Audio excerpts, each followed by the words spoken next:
اللهم أعني على كل شيطان متكبر وجان متمرد بحق قولك فقطع دابر القوم الذين ظلموا.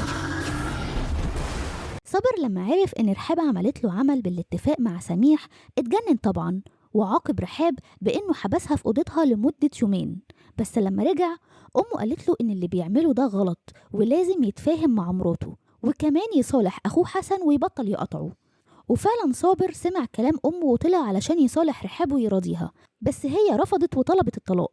في الوقت ده بنشوف منال وهي داخلة بيت صابر وجايبة معاها البوليس وبتقوله إن صابر حبس مراته في أوضتها بقاله يومين وبيعذبها. ولما الضابط سأل رحاب قالت له إن ده كان مجرد سوء تفاهم وخلاص. وطبعا رحاب عملت كده علشان صابر يرضى يطلقها، وبعدها حضرت شنطة هدومها وراحت قعدت في بيت باباها اللي هو البيت اللي عايشة فيه منال وجوزها زين. في المشهد اللي بعد كده بنشوف حسن في الجامع وبيصلي، وهو بيصلي بيشوف زين جنبه وبيقوله تقبل الله.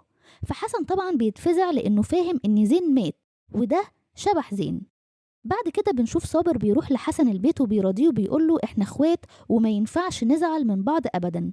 وبعد كلام كتير ومحايلة من صابر بنلاقي حسن بيبكي وواضح كده إنه ناوي صالح صابر. في المشهد اللي بعد كده بنشوف سامح جوز هبة وهو واقف في المستشفى مع الدكتور اللي بيتابع حالة هبة، والدكتور بيقوله إن هبة فعلا بتعاني من مرض نفسي حاد جدا، وبيأكد له إنها مش في كامل قواها العقلية. فطبعا سامح بيستغرب جدا من الكلام ده. والمشهد اللي بعده بنشوف صابر قاعد مع صديقه المسيحي وبيفسر له معنى التعبان عند الفراعنة، وخصوصا التعبان اللي ظهر لصابر وهو بينقذ سيد، وهل وجوده معناه خير ولا شر.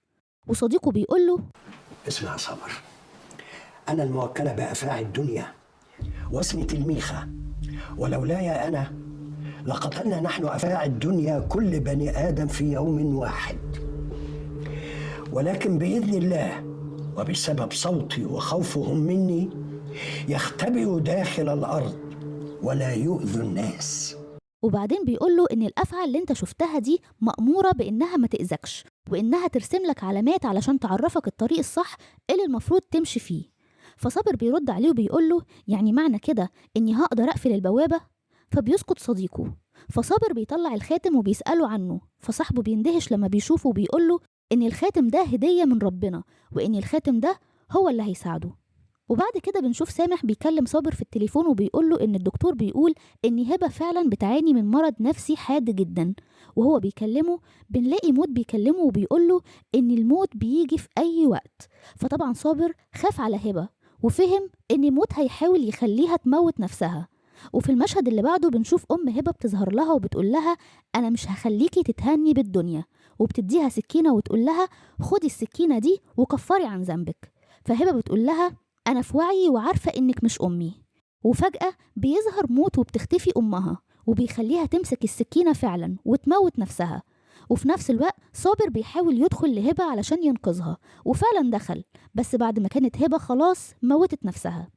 بعد كده بنلاقي موت بيتجسد في شكل عز وبيظهر لأم صابر وبيحذرها من إنها تحكي لصابر إنها بتشوفه، وبيقول لها إن صابر هو اللي أذاه وبيأذي أي حد قريب منه. في اللحظة دي بيجي تليفون لأم صابر وبتعرف إن هبة انتحرت. وفي المشهد اللي بعده بنلاقي صابر شايل النعش بتاع أخته ورايح يدفنها. ولما بيعدي على ناس بيدفنوا في التراب وبيدعوا للمتوفي، أول ما بيشوفوا صابر بيبدأوا يقولوا اللهم اهلك السحر والسحرة، في محاولة منهم لاتهام صابر بأنه ساحر. وبيجي الدكتور سميح وبيقول لهم ما يصحش كده، الميت ليه حرمة، وبيخلي صابر يعدي هو وأهله بالنعش بتاع أخته هبة. وبعد ما بيدفنوها بيروح سميح علشان يعزي صابر، فصابر بيقوله بنبرة تحدي ما بنقبلش عزا غير لما ناخد بطار اللي اتقتل. وفي المشهد اللي بعد كده بنشوف الدكتور سميح وهو قاعد مع رحاب وبيقنعها إنها ما تستناش إن صابر يطلقها، وإنها لازم ترفع قضية خلع عليه. والمشهد اللي جاي هو المشهد اللي كلنا مستنيينه، وهو مشهد انتصار صابر على موت ورجوعه للبوابة بتاعته تاني والقضاء عليه نهائيا. سلمت لله بسم الله.